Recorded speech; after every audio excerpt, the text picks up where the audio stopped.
Sir, रात्री उशिरापर्यंत काल सभागृह सुरू होतं, मात्र तुम्ही एकटेच पाहायला मिळाले, बाकीचे अधिकारी देखील पाहायला मिळालेले नाहीये. आता कारणे दाखवा नोटीस देखील त्यांना बजावण्यात आली आहे. विरोधी पक्षाचा 293चा प्रस्ताव काल सभागृहामध्ये चर्चेला आला. रात्री 8:20 चर्चा सुरू झाली. विरोधी पक्षातील जवळजवळ 17 सदस्यांनी त्यामध्ये भाग घेतला.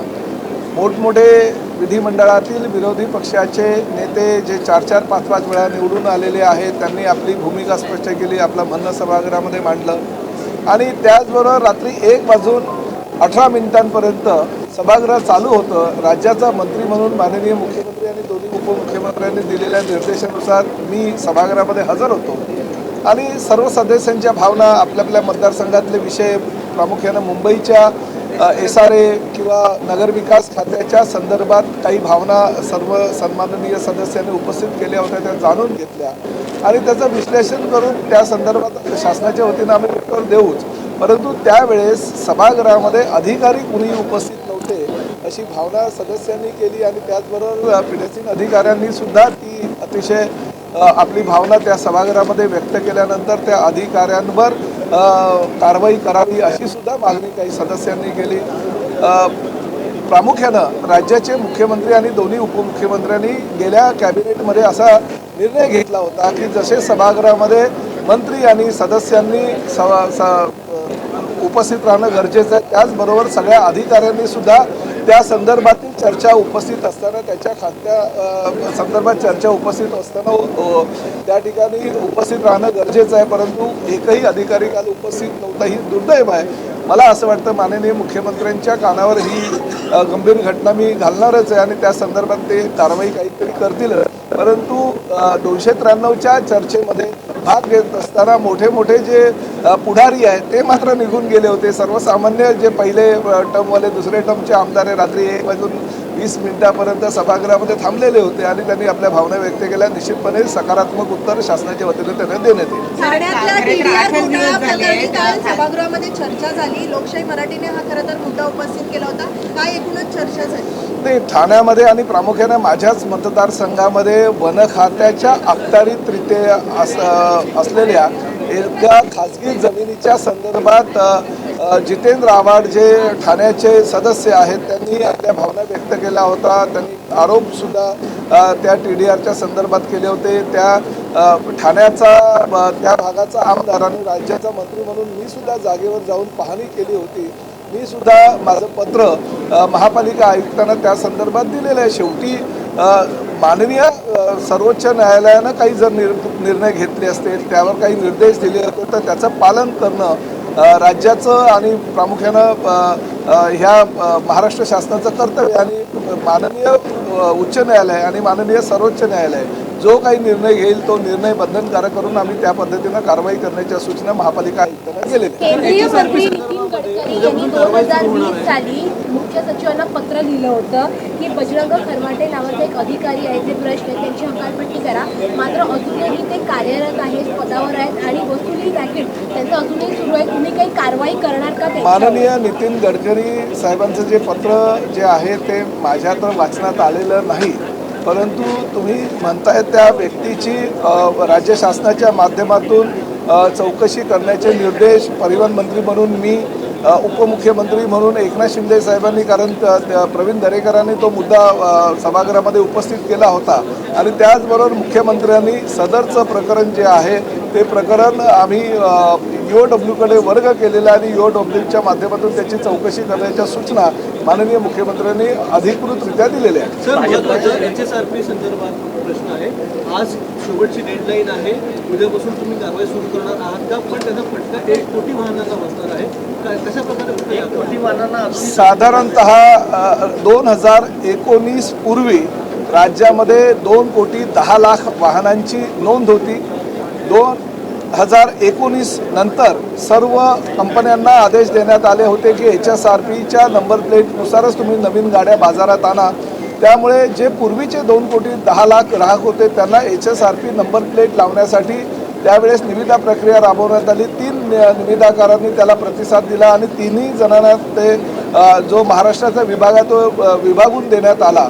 आजपर्यंत जवळजवळ 49% वाहन चालकांनी HSRPच्या नंबर प्लेट बसवलेल्या आहेत। आजपर्यंत परिवहन खात्याच्या माध्यमातून 5 वेळा मुदतवाढ देण्यात आली होती। सर्वसामान्य वाहन चालकांना, वाहनधारकांना सांगण्यात आलं होतं की 30 जूनपूर्वी आपण आपली गाडीची नंबर प्लेट जी आहे ती HSRPची बसावी, अन्यथा कारवाई करावी लागेल।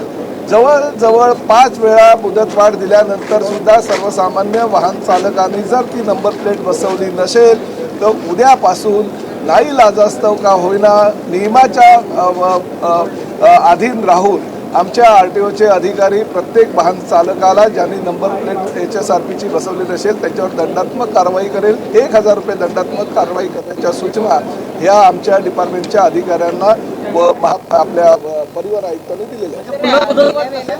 पूर्ण मुदतवाढ नसेल, शेवटची तारीख आजची आहे। उद्यापासून दंडात्मक प्रक्रिया जी आहे ती चालू होईल, कारण देशामध्ये आणि प्रामुख्याने राज्यामध्ये ज्या पद्धतीनं देशविघातक शक्तींकडून काही हल्ले करण्यात आले, काही अतिरेकी कारवाई करण्यात आल्या आणि अतिरेकी कारवाई करत असताना गाड्यांचा वापर मोठ्या प्रमाणात करण्यात आला होता आणि HSRP नंबर प्लेट ही सुरक्षिततेच्या दृष्टिकोनातून फार महत्त्वाची आहे। भविष्यामध्ये ही HSRPची नंबर प्लेट प्रत्येक जर गाडीला असेल तर RTO अधिकाऱ्यांना आणि पोलिसांना ती गाडी शोधणं फार अधिक गरजेचं होणार आहे आणि त्या माध्यमातून त्याची सुरक्षितता राज्याच्या दृष्टीनं महत्त्वाची घेऊन हा निर्णय तत्कालीन सरकारनं आणि तत्कालीन मंत्री महोदयांनी घेतला होता। परंतु जर प्रवाशांनी किंवा वाहन चालकांनी अजूनपर्यंत जर नंबर प्लेट बसवली नसेल तर माझी परिवहन मंत्री म्हणून विनंती आहे, आज शेवटचा दिवस आहे, त्यांनी ताबडतोब नंबर प्लेट बसवण्यासाठी किमान अर्ज जरी केला तरी त्यांना दंडातून सूट देण्यात येईल। पण अर्जही केला नसेल आणि त्यांनी शासनाची जी योजना आहे किंवा जो नियम आहे त्याची पायमल्ली केली असेल तर नाईलाजास्तव त्यांच्यावर कारवाई करावी। सर, मध्यंतरी रॅपिडोची जी सुविधा होती बाईक टॅक्सीची, त्याच्या संदर्भात आपल्या दालनामध्ये बैठक झाली होती। काय मध्यस्थ मार्ग काही तोडगा निघालाय का? कारण अजूनही त्या सेवा माननीय मुख्यमंत्र्यांनी ह्याबाबत गंभीर दखल घेतलेली आहे। एकदा माननीय मुख्यमंत्र्यांच्या अध्यक्षतेखाली बैठक झाली। ओला, उबेर, रॅपिडोच्या ज्या काही बाईक टॅक्सी आहेत त्या बेकायदेशीररित्या MMR क्षेत्रामध्ये चालत आहेत। प्रामुख्यानं रॅपिडो फार मोठ्या प्रमाणामध्ये बाईक टॅक्सी बाजारात आणत असलेल्या तक्रारी आमच्याकडे आहे।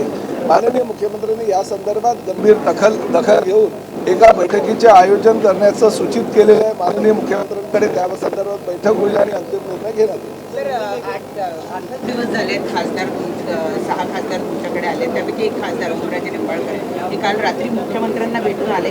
चर्चा अशी आहे की त्यांनी तानाजी सावंत यांची तक्रार केली असल्याचं कळत आहे की त्या अंतर्गत जो काही त्यांचा वाद आहे तो वाद मुख्यमंत्र्यांसमोर त्यांनी मांडला असं नाही, असं काही नाही आहे। ओमराजे निंबाळकर मलाही भेटून गेले, मलाही त्यांनी माझ्या बरोबर सुद्धा चर्चा केली, कारण धाराशिवचा पालकमंत्री म्हणून जी काही सर्वसामान्य जनतेच्या गरजा लक्षात घेता निधीची DPCच्या माध्यमातून तरतूद करायची आहे त्या संदर्भात त्यांनी चर्चा केली आणि त्यांनी आपली भूमिका स्पष्ट केली की सर्वसामान्य जनतेला नागरी सुविधा उपलब्ध व्हाव्या यासाठी मी शिंदे साहेबांच्या नेतृत्वाखालील शिवसेनेमध्ये प्रवेश केला आणि माझं कर्तव्य त्या जिल्ह्याचा पालकमंत्री म्हणून त्यांना ज्या ज्या काही सुविधा खासदार म्हणून DPCच्या माध्यमातून होणाऱ्या निधीतून देण्यात येईल त्या देण्याची भूमिका मी घेतली, त्यांना तसं आश्वासन दिलं। त्याचबरोबर राज्याचे काही इतर नगरविकास खात्याची निधी होती ती जवळजवळ 18 कोटी रुपयाचा निधी एकनाथ शिंदे साहेबांना त्यांनी भेट दिल्यानंतर ते सुद्धा वितरित करण्यात आल्या। काही मुख्यमंत्र्यांच्या अखत्यारीतरित्या काही विकास कामं होती त्यासाठी ते मुख्यमंत्र्यांना भेटायला गेले। त्यामुळे आता ते खासदार जे आहेत आमच्या पक्षाचे आहेत, धाराशिवच्या पूर्ण विकासासाठी जास्तीत जास्त निधी कसा उपलब्ध होईल आणि सर्वसामान्य जनतेची कामं कशी होईल यासाठी ते सर्वांना भेटतात, त्याचाच एक भाग म्हणून त्या मुख्यमंत्र्यांना भेटले होते। केंद्रीय मंत्रिमंडळ विस्तार होतोय अशी चर्चा आहे आणि श्रीकांत शिंदे यांना कॅबिनेट मिनिस्ट्री मिळते असं सुद्धा गोष्टी कानावर येत आहेत, तुमची काय प्रतिक्रिया? नाही बघा, ह्या ठाणे जिल्ह्याचं 3 वेळा प्रतिनिधित्व करणारे डॉक्टर श्रीकांत शिंदे हे फक्त एकनाथ शिंदे साहेबांचे चिरंजीव म्हणून त्यांनी नावलौकिक कमावला नाही, तर ह्या देशाचं प्रतिनिधित्व करत असताना ठाणे जिल्ह्याला एक वेगळ्या स्थानावर ते घेऊन गेले। आपल्या मतदारसंघ जो कल्याण लोकसभा मतदारसंघ आहे त्या मतदारसंघामध्ये हजारो करोडो रुपयाची त्यांनी विकास कामं केलेली आहे आणि ते नेतृत्व करत असताना लोकसभेमध्ये त्यांच्या भाषणाच्या सुद्धा अनेक ज्या चित्रफिती आहे ते उपलब्ध झालेल्या आहे। त्यामुळे फक्त जिल्ह्याचं, मतदारसंघाचं किंवा राज्याचं नेतृत्व नाही तर ते देशाचं नेतृत्व त्यांनी सिद्ध केलेलं आहे. एवढंच नव्हे तर पंतप्रधान नरेंद्र मोदी साहेब यांनी श्रीकांत शिंदे यांना भारताचं प्रतिनिधित्व करायला जगामध्ये सुद्धा पाठवलं होतं आणि यशस्वीरित्या त्यांनी तब्बल 2 वेळा जगामध्ये जाऊन भारताचं प्रतिनिधित्व केलं. त्याबद्दल त्यांचं जेवढं कौतुक करावं तेवढं कमीच आहे. एकनाथ शिंदे साहेबांचा मुलगा म्हणून नव्हे तर ह्या कल्याण लोकसभेचा यशस्वी खासदार, राज्याचं नेतृत्व करणारे एक तरुण उमदा खासदार आणि देशामध्ये भारताचं प्रतिनिधित्व परदेशामध्ये सुद्धा जाऊन चांगल्या प्रकारे करणारे खासदार जर ह्या मंत्रिमंडळाच्या विस्तारामध्ये जर कॅबिनेट मंत्री होत असेल तर अतिशय आनंदाची गोष्ट आहे. फक्त एकनाथ शिंदे साहेबांचा मुलगा म्हणून नव्हे तर त्याने त्याचं स्वकर्तृत्व त्याने सिद्ध केलेलं आहे आणि त्यामुळे त्याची ती तयारी आहे आणि त्याची ती मानसिकता सर्वसामान्य शिवसैनिकांच्या माध्यमातून आम्ही सुद्धा करणार. ते तर मंत्रीपद नको असं म्हणतात, परंतु आमची इच्छा आहे की त्यांनी मंत्रीपद स्वीकारावं. भाजपचे नरेंद्र मेहता यांनी काशीगाव मेट्रो स्थानकातली 133 चौरस मीटरची जागा अडवली होती. आता त्या बदल्यात मीरा भाईंदर हे 24 कोटी रुपये तब्बल रोखीनं देते TDR ऐवजी. जगातील 7 आश्चर्य आहे आणि हे जगातलं आता मीरा भाईंदरमधलं 8वं आश्चर्य आहे की अवघ्या 133 मीटरसाठी 24 कोटी 24 लाख रुपये जर महापालिका त्यांना देत असेल. जी जागा ताब्यामध्ये गेल्या अनेक वर्षापासून महापालिकेची आहे, रस्ता आहे, गटार झालेला आहे, फुटपाथ झालेला आहे आणि फक्त मेट्रोचा एक पिलर जो त्यांच्या विरोधामुळे गेल्या अनेक वर्षापासून बंद होता आणि त्यामध्ये जिना जो उतरणारा आहे त्यासाठी लागणारे 133 मीटरच्या जागेचे जर 24 लाख रुपये महापालिका देत असेल तर जगातला 8वं आश्चर्य.